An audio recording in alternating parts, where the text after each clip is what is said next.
In this video, I'll do a full overview of the Angelic Empire QRAF. Everything you need to know from background lore, Immortals, Vanguards, buildings and unit overviews. If you thought Protoss was a strong race in StarCraft 2, then you do not want to miss this one. What, you crazy people? I am MrBeefy. The Angelic Empire of Immortal that is led by actual angels. They might play and look a lot like Protoss from StarCraft, but when you see the QRAF, you might think of them as ancient samurai or the Spartans of the Immortal Realm, or even disciplined as the Unsullied from Game of Thrones. Regardless how you see them, the choice is yours if you wish to join the Empire. This is quite a long video, but I did make it easy to navigate. But if you are here for a specific piece of information, you can use the timestamps down below to quickly navigate to specific parts of the video. QRAF Faction Overview. The QRAFi Empire is a project in unifying a bitterly divided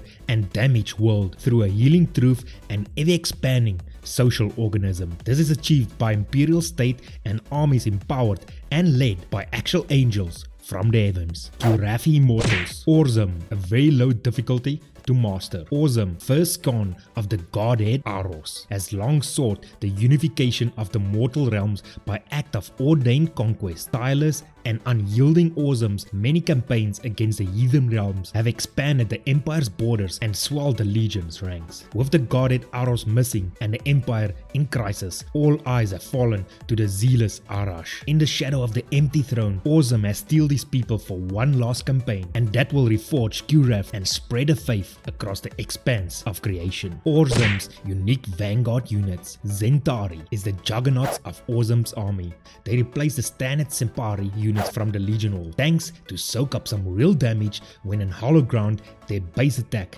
turns into a range attack. Scepters replaces the Wardens at the Angelarium, unlocking a new weapon when mana is drained and also packing a punch with splash damage. Orzum's passive ability. Orzum can construct citadels for 66% of their normal cost, 50 instead of 75 pyre. Orzum's active abilities. Summon Citadel, place a durable defense tower on an ancient foundation. His combat ability. Infuse troops in a target area, giving them bonus movement and attack speed. His utility ability. Empire Unbroken. All allied structures in a radius gain a major defensive buff, reducing incoming damage for 10 seconds. And his ultimate ability, Pillar of the Heavens, summons a pillar from the sky, dealing damage to enemy ground units upon landing and creating hollowed ground. Allies near the pillar gains bonus attack speed. Orzum's gameplay style. With the heavy armor that the basic infantry Zentari offers, Orzum provides a lot of early game defense and late game lockdown defense capabilities that can easily be swung into a game-winning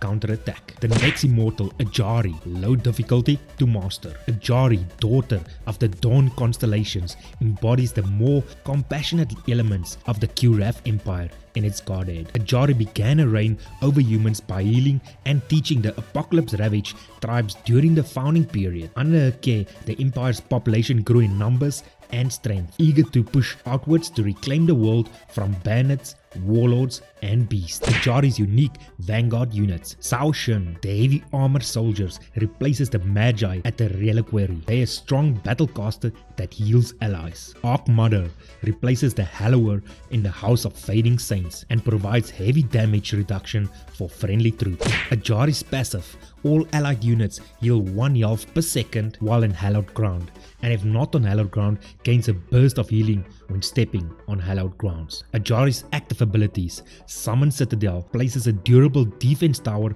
on ancient foundations. Her combat ability, Heaven's Aegis, summons Ajari, and every 0.5 seconds, Ajari applies a barrier that blocks 1 instant of damage that lasts 10 seconds to the closest nearby unit without one. Her utility ability, Deliver from Evil, summons Ajari and applies bonus max shield to the unit that enters the area around her. After 5 seconds, all units in range are teleported to the closest Acropolis owned by a player. Ajari's ultimate ability, Salvation, summons Ajari. Units within a large area around Ajari will be saved from death one time, instead of dying, rather being teleported to Ajari and healed for a small amount. QRAF Deck 3 Overview. The main city center building for the Kurafi Empire starts with the Acropolis. This is where your workers return resources and workers are generated from, called moats. The high-end ether resource mine is called the Apostle of Binding. The basic infantry training structure is the Legion Hall, from where you will be able to produce basic infantry units depending what immortal you have. If you have Orzum, you'll be producing Zentari, or for Ajari, you will have the basic Separi. Zentari is the juggernauts of Orzum's army. They replace the standard Separi units from the Legion Hall. Thanks to soak up real damage, when in hollowed ground, their base attack turns into range attacks. Separi, frontline warriors that gets enhanced when standing on hollowed ground. Separi gains extra shields when on hollowed ground. Upgrading the tech at the Legion Hall by placing a reliquary gives you access to the next set of units. If you are Ajari, you get the Saoshin, or of Orzum, you get the Magi, and the universal unit is a Zephyr. Saoshin, these heavy armor replaces the Magi at the reliquary. He's a strong battlecaster that heals allies with a battle jump, leaping up or down heals, or automatically casting the heal when hitting low health. Magi is a force multiplier that can be deployed to create hallowed ground on its location. Zephyr is the universal unit that is available to both Immortals. They can be upgraded at the reliquary for increased range or giving them the wing step ability to blink a short distance. Think StarCraft 2 Stalker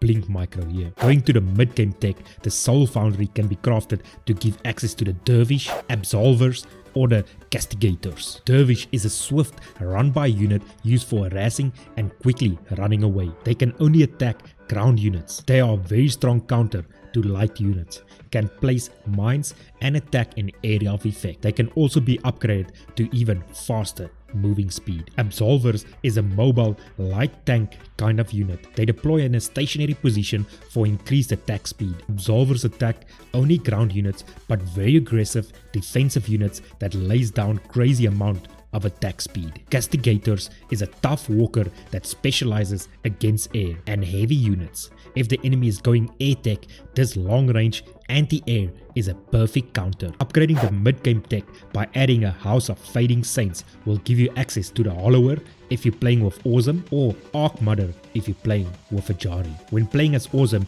you have the Hollower, long-range artillery units designed to break enemy defensive lines, creating hollowed ground wherever this unit hits. The Hollower is designed to dislodge the enemy with its splash damage. Arc Mother is available to Ajari and creates a large area of damage reduction for friendly troops or stabilize to create hollowed ground. And finally, the late game tech, adding in the Angelarium, gives access to Sentinels and Scepter when playing as Orzum, or the Warden when playing as Ajari. The Scepter replaces the Warden at the Angelarium, unlocking a new weapon when mana is drained and also packing heavy punch with its splash damage. Wardens are air to ground specialists that ignores terrain. They can also be upgraded to increase speed and shields significantly. Sentinels are the air superiority units that is anti-air flying angels. Upgrading the late game tech by placing the Eye of Aros gives you access to Sharu. Sharu is an elite flying caster with heavy area of effect spells. The final upgrade tech is to place the Bearer of the Crown building. That will give you access to the Throne unit. The Throne is a massive flying bruiser that automatically attacks enemy units and also can be upgraded with a powerful area spell where he throws his swords to the ground.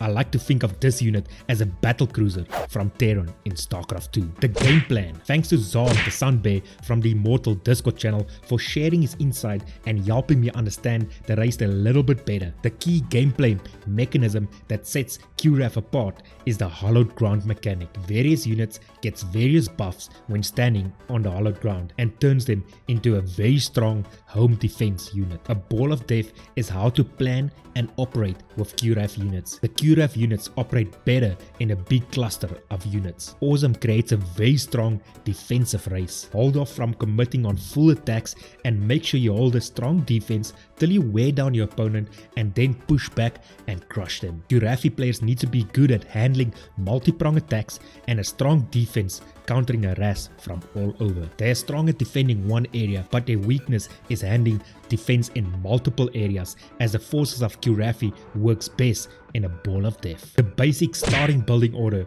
would be to expand, place a Legion Hall and a double ether. Place your basic Spartan infantry units and then upgrade your expo to tier 2 and in adding a soul foundry. The recent patch has changed the timings and effects, but the above build order is a perfect safe starting order. The mid to late game tech can still be changed, but usually the go-to opener versus non-cheese expo, barracks and double ether, and then your units. Upgrade and then the next tech that you wish to specialize in. If you're speccing to high tech, high ether units, then the ether will drop before the Legion Hall. If you're smelling something cheesy, then the ether can wait or only one will do. Rather focus on more units over upgrading the expo and delaying your mid-game tech. Let me know what you think of this video and the QRAFI race. In my next video, I will share my top RTS tips how to become a better Immortal Gates of Pyre player. This is MrBeefy signing off. MrBeefy!